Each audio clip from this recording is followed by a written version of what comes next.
when I started this research, I was really looking at what, having grown up in Nigeria, I was looking at, and I could see it was very clear that the culture did not, basically frowned on wastage.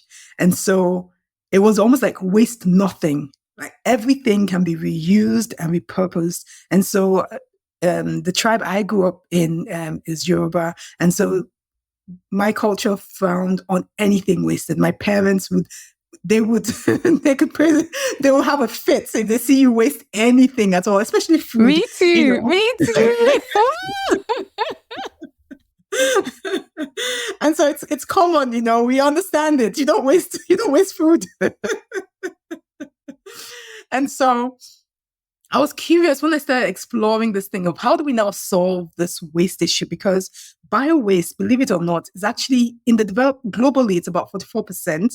It's a fraction of waste. It's 44% of waste. That is bio-waste. And so I was thinking if we can actually deal with that on a global scale, then we just left with something less that we can tackle in other ways. But the interesting thing is, when you now begin to go to developing countries, that percentage actually increases. It's now like between 50 and 80% of waste is organic waste that's generated local. And so then that's a low-hanging fruit, right? We can deal with that waste. And guess what? We've solved most of the problem in these situations. You just left 20% in some situations. And so I was just thinking, okay, how can we then, tackle it? And then remembering my parents and and how I grew up and all of that, I started exploring this idea of indigenous cultures, indigenous practices, local traditional practices. And so I was exploring that, and it was curious to see that it was not something that was just limited to African cultures. Because, like, for instance, in Nigeria, idoti is really dust. It's something going back to dust, and that is waste. Idoti is a Yoruba word for dust and for waste, and it literally translates to something going back to the dust. And so that's how the culture saw waste. Like, it's not something that is harmful to us. It's something that goes back into nature. And the next thing I saw in Russia, also in the indigenous Russian cultures, their word for waste is trata, and that trata translates to a material that's waiting to be reused. And so their culture also saw waste as a material waiting to be reused. And so it's not waste. And then it's the same even in Latin America too, just checking their indigenous cultures, a similar thing. And so I thought to myself, okay, so somewhere along the way, we've missed it, with modernization. We've started treating waste as something that is apart from us. Meanwhile, our generations before us, they saw that something that was part of them, something that was, part, and that's why they treated waste in a completely different way. And so with new ideas, we've talked about, you mentioned it slightly, circular economy and, industrial ecology and cradle to cradle concepts. Yes, that idea of, waste is not something that should be discarded and, put away, put into a landfill, fill it up and cover it up and, don't do anything with it. It's something that actually is a resource, so just as money is a resource, time is a resource, waste is actually also a resource. And so that idea, I decided, we can actually build on it and begin to see how we can explore it in this particular situation, just going back to basics and how, things have always been done.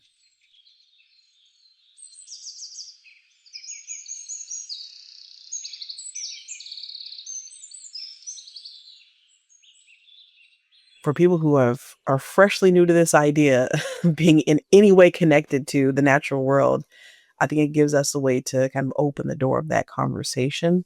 For us, we've been talking about spirit trees and witness trees kind of as synonymous words to describe these ancestral trees and ancestral storytellers.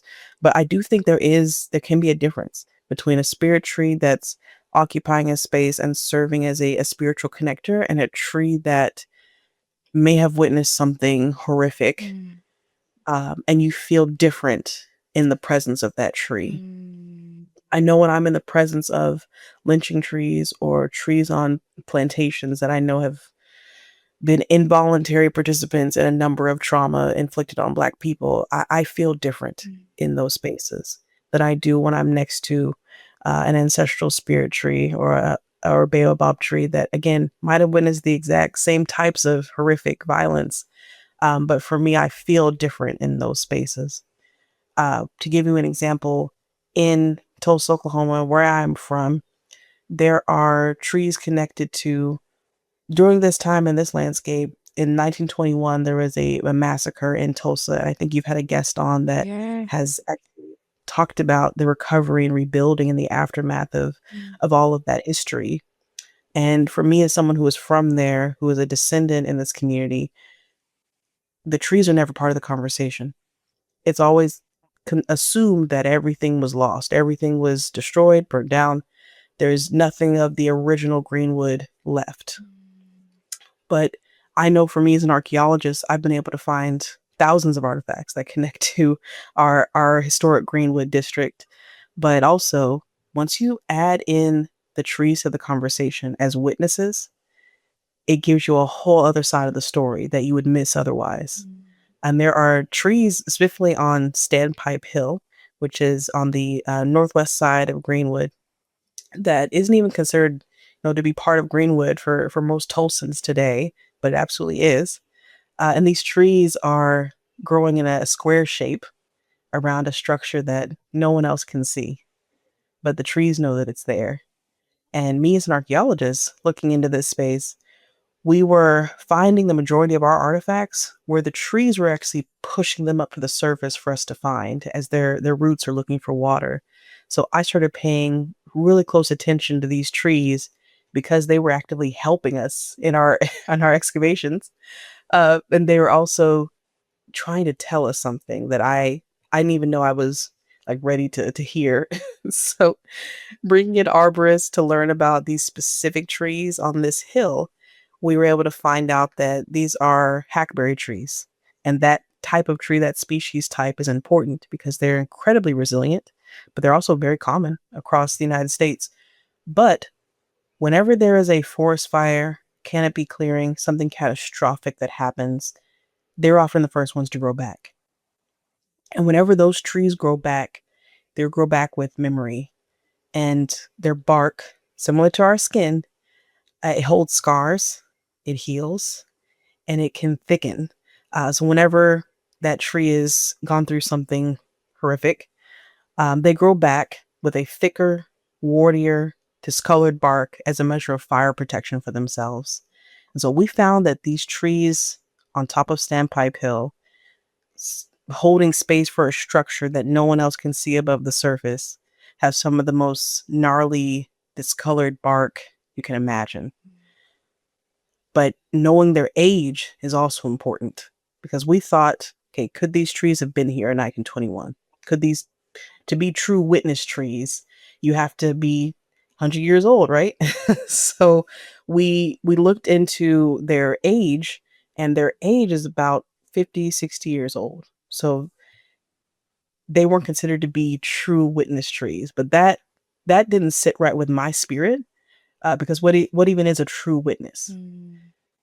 And with these trees, even though they weren't there in 1921, they're too young to have been there in 1921.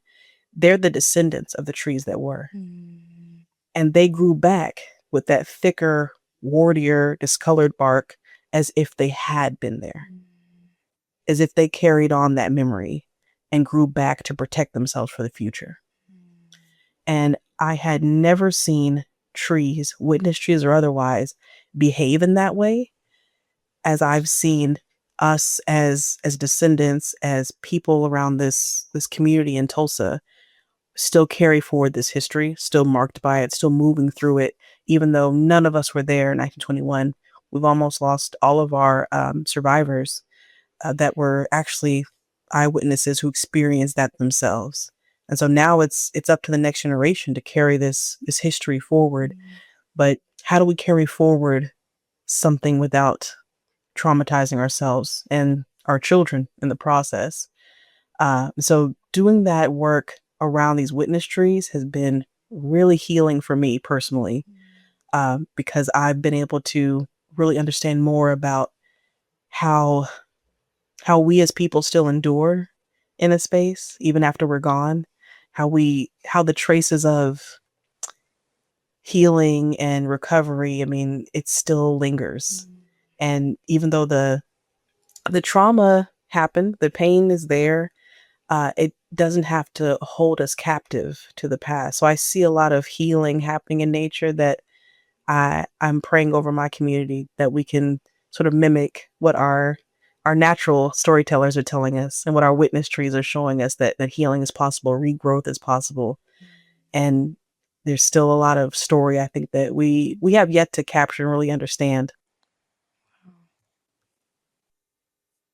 Thank you so much for sharing. It's so deep. It's so, so deep. It's really It's deep. deeper than Earth. That's how deep it It is. is.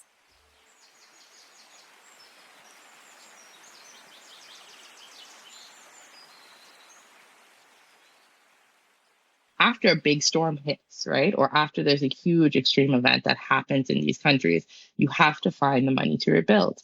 And to find the money to rebuild, whether that be taking a loan from the World Bank or taking a loan from a private equity firm or something like that, you have to find the money to rebuild. So we find the money to rebuild, and then your debt increases. Okay, debt's gotten higher. So let's say you had a debt to, I don't know, let's say you had a debt to a bank, right? Um, your debt's a bank, but you can't pay on this debt. So another private company, let's say it's Salvadoran Sandals, not a real place, just made it up entirely, but say Salvadoran Sandals sees that the Bahamas has this debt to this big bank. They go to a big bank, they say, we want to buy this debt from the Bahamas. Okay, they bought the debt out. Okay, Salvadoran Sandal, that's good stuff. Thank you so much. Actually, now you got to pay the rest of your debt to the big bank, and the part of the debt that Salvador and Sando went on, they're going to increase their repayment, so you have to pay them that too.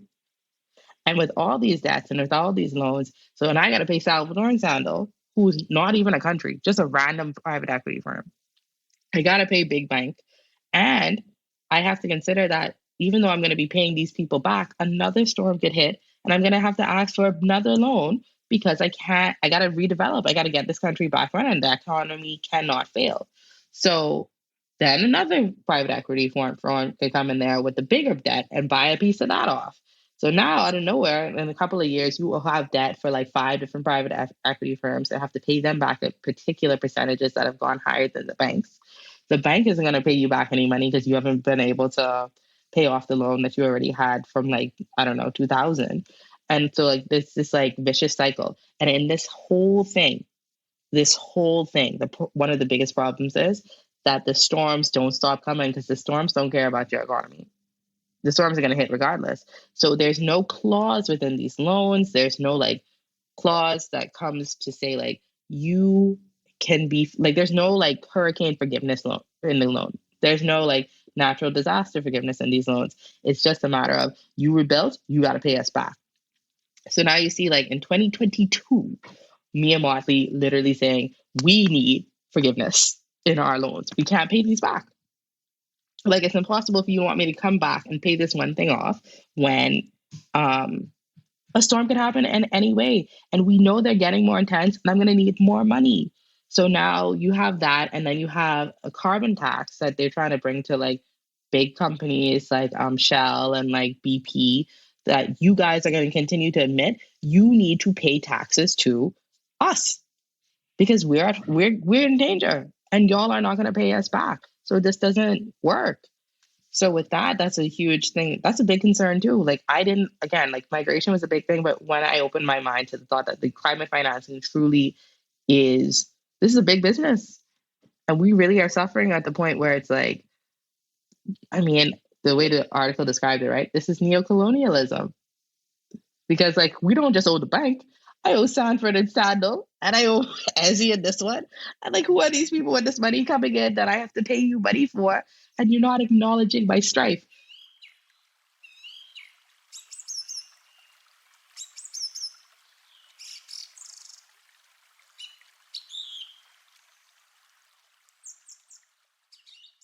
It's not a movement that I started or that Soulfire Farm started. We are standing on legacy. We're standing on the shoulders of our ancestors and our elders. Living organizations like the Federation of Southern Cooperatives, which is the oldest Black cooperative organization in the United States, have been, doing the work. The Black Belt Justice Center, the National Black Farmers Association, and on and on. And so I really want to take a moment to thank these community members for their sacrifice and for their example. And we certainly added our kindling to the flame, as the returning and rising generation of farmers who are, many of us, children of the Great Migration, when 6 million Black people had to flee the rural South looking for what they hoped would be an escape from white supremacy. Of course, it took different forms in the North. So all that to say, this movement, which I do agree has overlapping and intersecting, but also distinct areas. When we talk about food sovereignty or land sovereignty, the root of that movement comes out of indigenous community.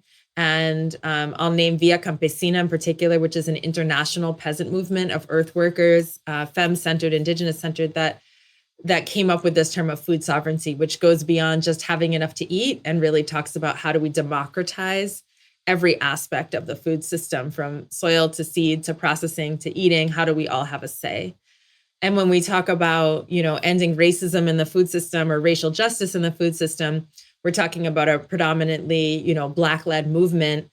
And I think of what some of our elders did, had the beautiful audacity to sue the federal government for discrimination to win a major settlement in the Pigford v. Glickman case that in some ways was symbolic because so much damage had already been done, but also so important to show the world that Black farmers didn't decline from 14% of the nation's farms to 1% because of choice. It was really a forced expulsion. And then when we talk about, the sort of third sphere that we identify very strongly with of farm worker rights, we speak about the Latino or Latina community, who comprises over 80% of the farm workforce currently in the United States, mostly through guest worker programs like H-2A and other work visas that leave workers very vulnerable to exploitation. And in fact, in the United States, there's a whole other set of labor laws that apply to farm workers that are less stringent than the ones that apply to every other worker. And this has a deeply and explicitly racist history. And so in my mind, I think it's incredibly important that we look at, and actually I'll name a fourth, obviously the environmental movement, the deep ecology movement. And so I don't think that we move forward in creating a just and healthy relationship without land, without addressing sovereignty, white supremacy, worker exploitation, and earth reverence. All of these things need to move forward in conjunction, and all of them are about restoring a circle of kinship where we see one another and the earth as family rather than as resources to be exploited.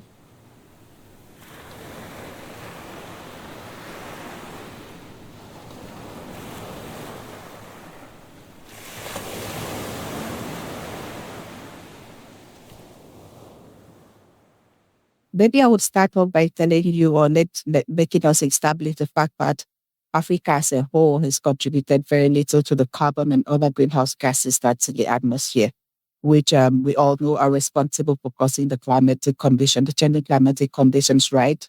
Holistically, Africa has contributed very little. But that being said, Nigeria is an oil-producing nation. Oh, I forgot to mention that I'm from Nigeria in my introduction. Yeah, I'm an African, I'm a Nigerian. I am from the Niger Delta region of Nigeria, and I live and work in Niger Delta too. In fact, I work in one of the oil-producing states. I'm from an oil-producing state, Akwa State, and I work in Rivers State, which is where the Ogoni, you've heard a lot about the Okotcha is. So I'm so much into where all this is happening. So like I said, that Nigeria is an oil-producing nation, right? And to be honest, the country hasn't done well when it comes to managing pollution from oil and gas sector. We've had incessant gas flares, from gas flares to well blowout, sabotages of vessels leading to pollution. We've had a fair share of, ills from fossil dependency, right? Earlier on when climate change, when people started talking about, well, especially the CSO started talking about climate change, there were this group of people that we usually call climate deniers who would say that it's not true, nothing is happening, that we are just being passionate and emotional about everything. But I believe that by now that even the climate deniers, they've come to agree that the world is no longer the way it used to be, right? In Nigeria now that you see extreme weather conditions, weather fluctuations, no one can exactly predict when the rains will fall, when the rains will come, when the seasons will be dry, or when there'll be harmattan as it used to be before. And that's a lot of stress on farmers. The heat wave is on another dimension. I practically have to sleep on the floor, on the bare floor for the past 3 months. And this is a rainy season, right? I'm not supposed to do that. This is supposed to be a rainy season, but I'm practically sleeping on the floor. My body is burning hot almost all night. Fan is blowing, but I have to still sleep on the floor. The heat wave is something else. There are, and you know that all of these are as a result of the greenhouse gases in the atmosphere. So even when collectively as a country, we contribute very little to the global greenhouse emissions, Nigeria is still a culprit as a nation because of the manner in which we are flaring our gases. If you come to the Niger Delta, if you've been opportunity to be here before, you see places where you see open gas flares, and it's been burning for years, for as far back as from when the gas exploration, oil and gas exploration started. It is going on for years, and you cannot comfortably say that even with that we're not contributing to the greenhouse gas emission. Of course we are. And this is also making it very hard for the climate. It's putting stress on the climate and the weather patterns in Nigeria and in Africa at large, too. In fact, globally. So that has been what I would call the link between the fossil fuel dependency and the climate change. And you know that for a country like Nigeria, there are a lot of people who still want the whole oil exploration thing to continue. It's been a lot. Even with these changing climatic conditions, a lot of people still do not mind. They still want to continue to mint, in quote, money from the oil and gas exploration.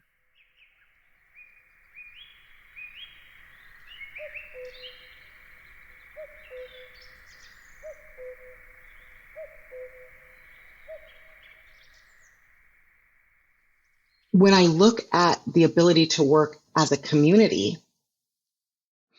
I see the potential for, one, creative solution making and support, which allow us to sort of by default of coming together as a group, reduce our burden on Earth and our needs in a way that does not rely on the sort of powers that be to do anything if they don't want to.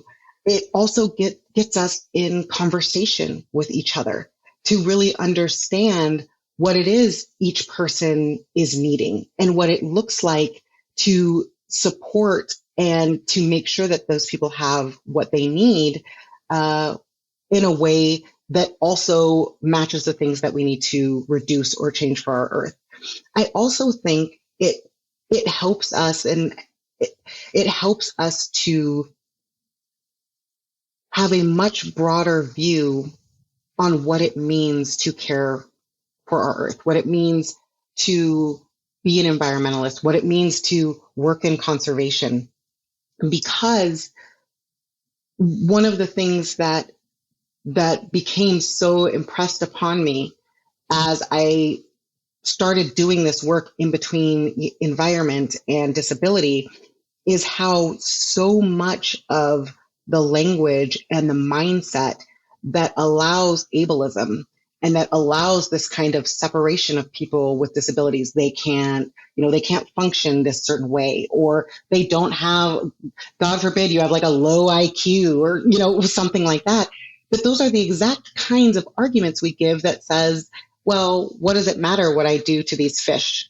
Or what does it matter if I am harming this type of insect? They're small, they're not strong, they don't give me anything. And I sort of had this moment. It was not a moment, it was a period of time where I realized people like me, and honestly, that's whether it is speaking about my disability, speaking about the color of my skin, or the way that I love, the rhetoric that is used to dehumanize in those instances is so similar to the rhetoric we use that lets us say, well, I'm human, I'm big, bad, apex predator, and Earth is going to do my will. And it really started to inform my idea of what community was. Because if the only thing that is separating me as a disabled person from other people just 100% not caring is the fact that I happen to be human and not some other kind of species, that's a very dangerous line that I don't know if I want to go through, because we, especially as Black people, know how easy it is for people to just decide you are not human either, right? If that's the distinction we're relying on, it's too small of a distinction, because we've already, through our human history, very, very much time and time again learned that we're also very good at determining who we want to be human and who we don't. And so learning about your community, at least for me, helped me to realize that it is so much more vast than just other humans. And also that other humans have needs that I could not have even imagined when I was over here talking about what we need to do and what we need to change. But also they have solutions that I've never even thought of, because they've had to live also trying to do this work.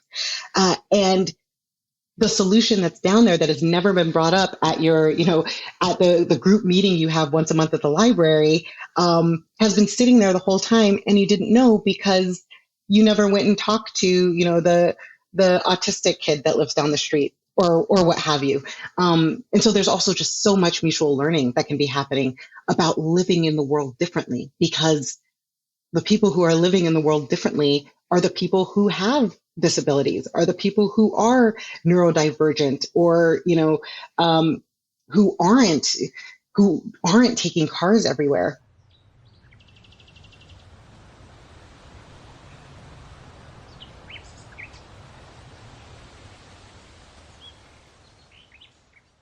I do think that growing teaches us so much about, care, exchange, abundance. I think for me, one of the most exciting things about gardening is that it kind of like offers like a kind of blueprint / learning experience for what a world that is truly sustainable can look like. Like a garden teaches us abundance like nothing else. So, it's an antidote to that whole scarcity thing.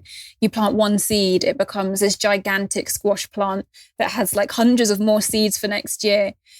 If you kind of like fulfill your element of care that's involved in the contract of gardening, then you get like so much in return. So there's that, the abundance, the care.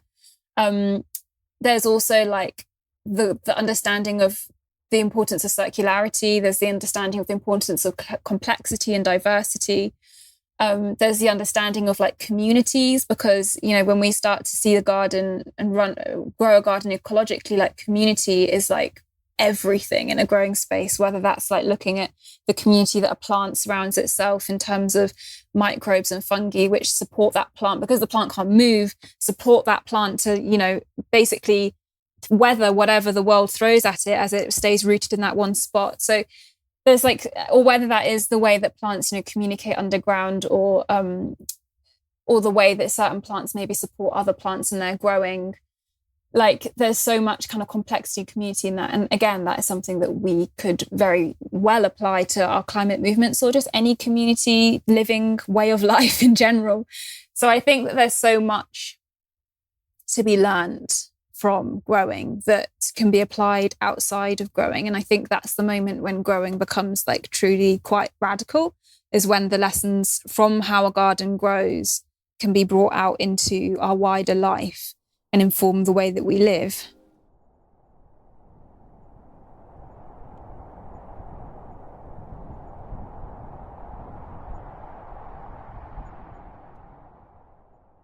So I was invited into that project by a former client. She was someone that I had worked with on a futures initiative that was focused on Black and Indigenous young men. So we had done some futuring exercises in Albuquerque, New Mexico, and Atlanta, Georgia. She's a big believer in radical imagination, and she had just started to do some work in Tulsa and felt like that approach was really needed for the project. The context was this. So, after decades of violence and extraction and neglect, 56 acres of publicly owned land in the Greenwood district, that's where the historic Black Wall Street stands, were being transferred back to the community via a community-led process. So there was a group of 30 community members who all had ties to Greenwood. Even me, myself, although this was my first time going there, my grandmother actually lived in Greenwood and owned a home there. So they were tasked with shaping a vision for how that 56 acres of land could benefit Black residents for the long term. It was a huge responsibility for that group of people.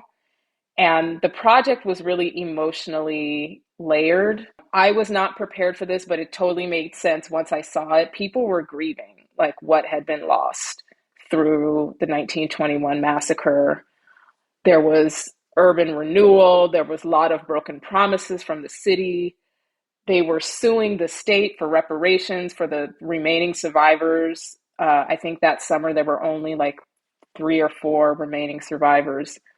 But people were also holding dreams, that hadn't had really the space to be named either, because there was just so much conflict between the community and the city.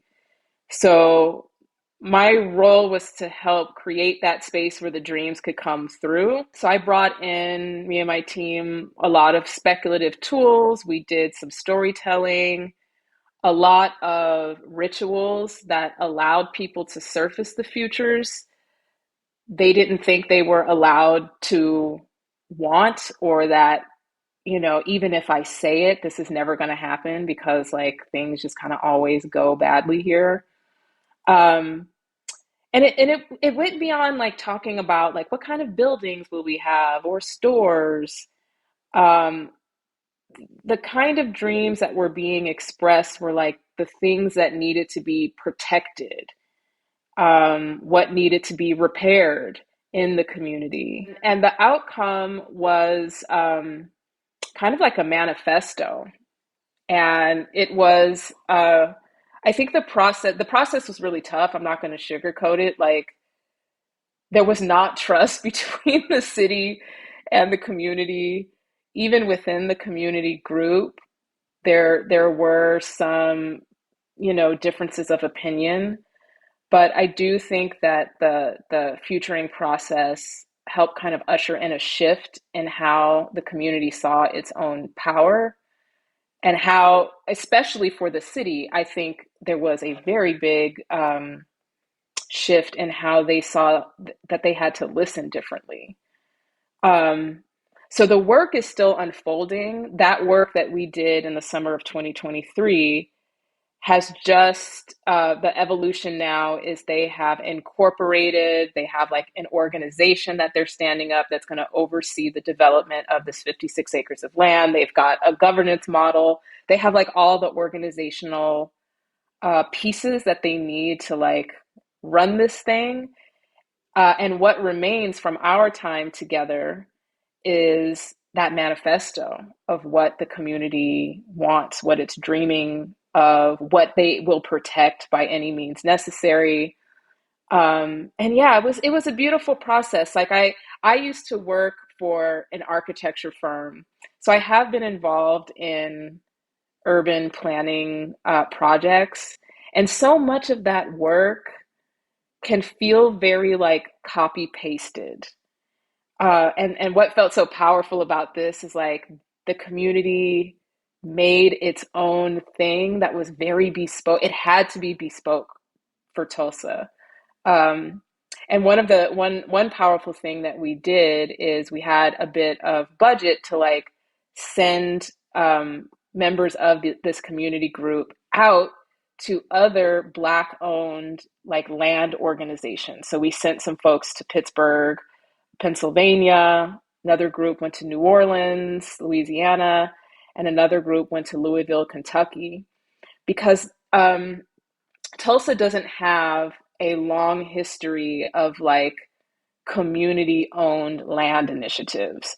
So even the dreaming was tough because it wasn't like we could say, oh, that organization down there, they've got a community land trust. We could see how it's done. So we literally had to like leave the state to go on these field trips to see other Black-led organizations that have been doing this for decades. And the beautiful thing about those field trips is every single org, I like cold called them and said, hey, you know, I've been following your work and we've got this group working in Tulsa. And they were just like so honored to receive these folks from Tulsa. They're like, Black Wall Street is the blueprint for what we do today. So absolutely. And it helped them see like what's possible, gather some inspiration. But at the end of the day, they still made it very like bespoke to what Tulsa needed. It was beautiful. And honestly, I feel like it was a small part of a very big process that is going to go on for years. But I love that kind of work, bringing in the dreaming and the possibility into a process that's extremely painful, that needs to go very slow. I think that unlike other urban planning processes that I've worked on, this was, it wasn't about like getting consensus and just saying, okay, here's the template we're going to use. This group was really carrying a lot of trauma and conflict and also resilience and genius. And my job wasn't to smooth that out with some outside template, but to really honor it and work with it in a way that was honest and slow enough for the work to emerge. So this was like, you know, you hear that moving at the speed of trust. This was literally that. Like, this is the kind of futures work that has to move at the speed of trust, not the speed of funding, not the speed of the city. But yeah, I'm really proud of that work. And I mean, that was the work that birthed the idea for Radical Futures.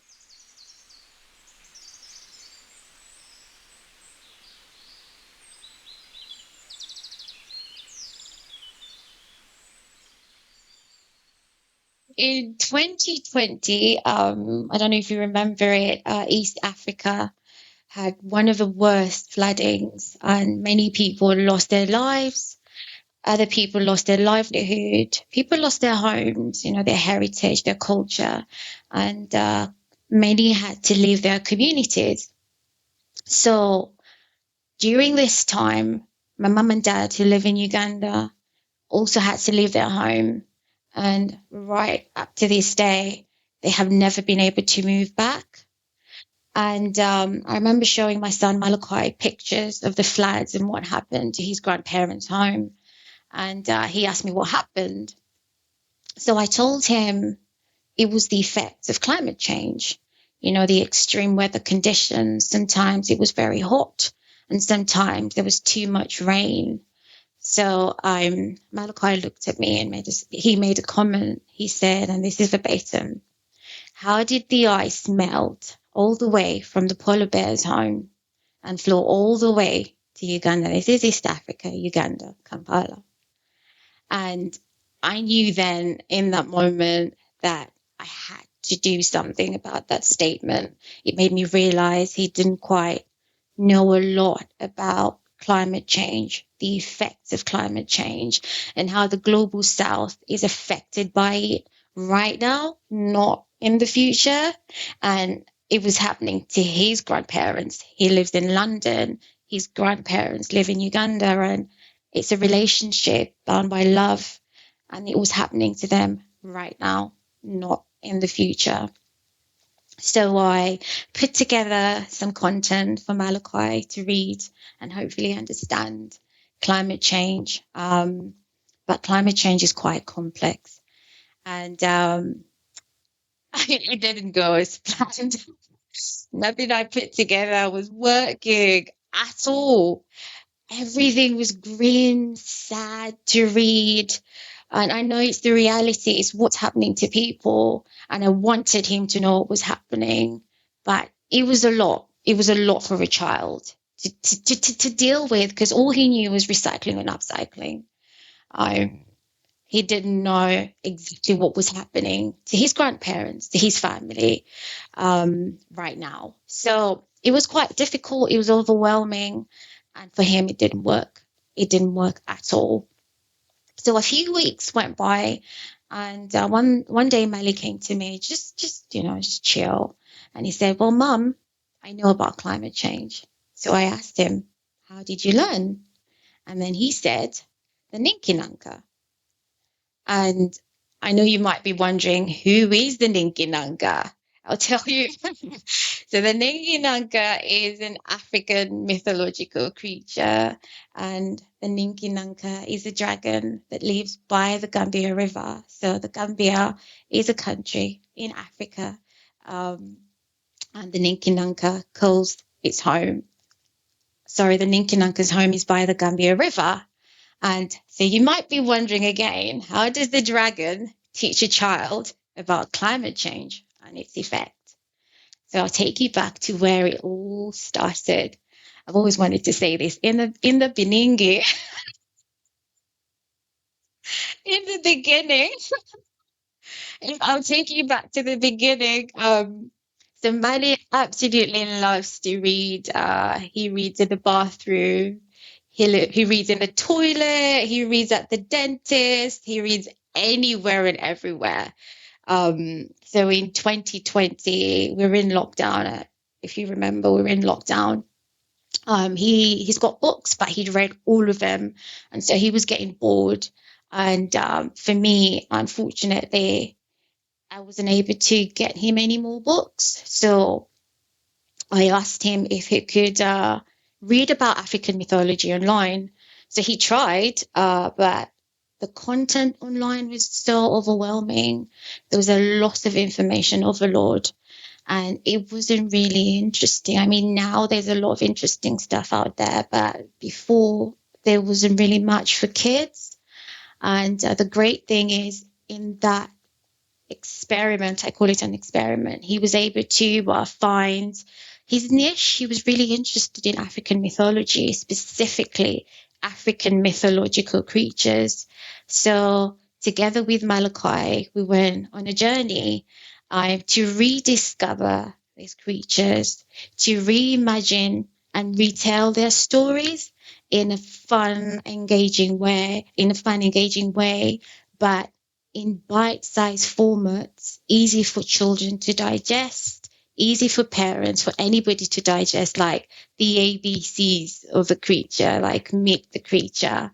And the Ninkinanka story was one of the stories that we reimagined.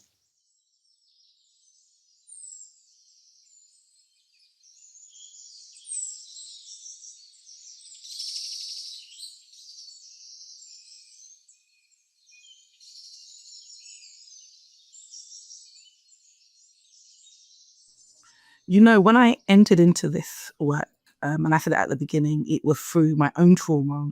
It was through my own negative experiences around maternal health. And so I entered it into it with a fight. I entered it with my fight. Like had so much indignation. I just couldn't believe what was happening to me, right? But now I would say, my son was born in 2018. It's 2025. Now I'm like, no, I don't have to be fighting every single second. I am allowed to have joy, right? And I'm allowed to also support others to have joy. And so what's bringing me joy right now, recently, it was my birthday in June. So that was, it was my birthday. My birthday's in June. And part of the work we do at Global Child and Maternal Health is we launched something called the Goddess Table, which is about, and we're hoping to do this annually. It's about bringing together social impact leaders, particularly Black and Brown women, to be able to congregate in a spirit of joy, taking them to a lovely place to eat, to dine, to network, and to be able to convene, but not from a place of trauma, from a place of, you know what, I am worthy, I am enough. The work I do on Monday to Sunday, and I say that because our work is not 9 to 5, our work is our life. Yeah. The work I do doesn't also define me, in that work of being an advocate, of speaking out, being a voice for my community. I'm allowed to experience laughter. I'm allowed to experience care. I'm allowed to experience containment. Yeah. And I'm allowed to be very unapologetic in that, And I always say that, doing that and launching a goddess table isn't a kind of a side to the mission. That is the mission. Because if we're talking about climate justice, if we're talking about readdressing inequities across environment, and I don't separate environment to racial justice and so forth, it's all one and the same to me, right? If we're doing that, then what are we saying is the end result? The end result is we have communities that are rooted in joy, in health, in healing, right? And we need to start practicing that now to show what that actually looks like. So that's bringing me immense joy, just seeing the feedback from the goddess table. We've got a WhatsApp group now, and people are like, oh my goodness, like as a result of the goddess table, which was only 2 weeks ago, I've now connected with this other person. People are talking about, we had some funders around the table as well. So people are really connecting, see how they can either be funded, but equally just even the language on how to do a funding application and so forth. That all came from a position of joy and not from lack or trauma.